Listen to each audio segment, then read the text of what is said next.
What if, as an adult, you were always treated like a child? What if you were constantly moved from place to place without your permission?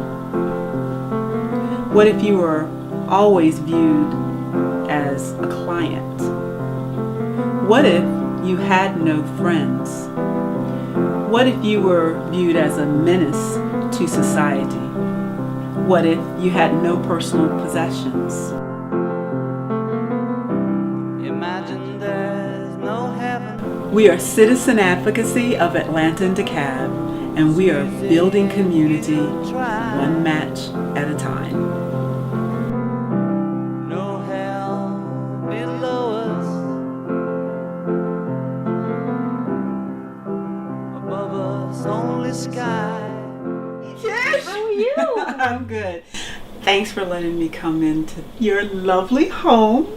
You and I, we've been knowing each other a really long time, and I've never taken a lot of time to tell you about the work that I do. And the organization is Citizen Advocacy of Atlanta and DeKalb. And we are working to provide protection and advocacy to people who are living with developmental disabilities.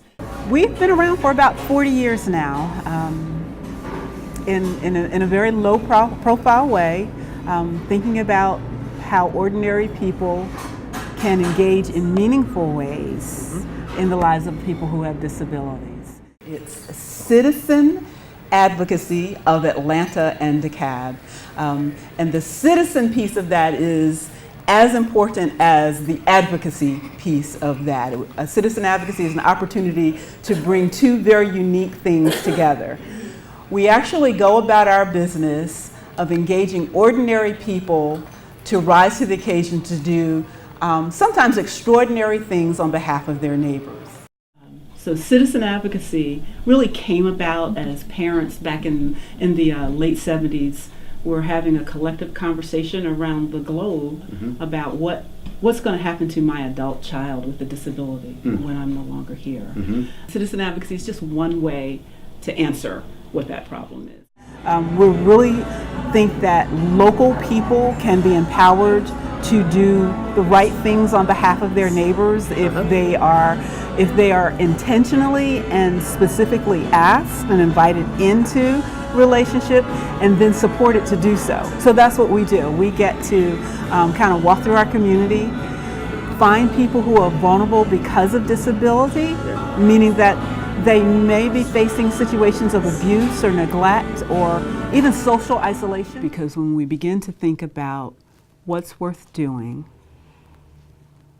the time that we invest in really building community from the ground up, connecting people who are considered highly valued in a really meaningful way with someone who is highly devalued is one of the rare ways that we break and cross some of those cultural barriers that limit people. What if you were no longer seen as just a client? Imagine yourself as a neighbor. Imagine yourself as a friend. So just imagine if someone highly valued said, I commit to being in your life. Building community, one match at a time. I hope someday you'll join us. What if you were invited to make a significant difference in the life of someone who needs you?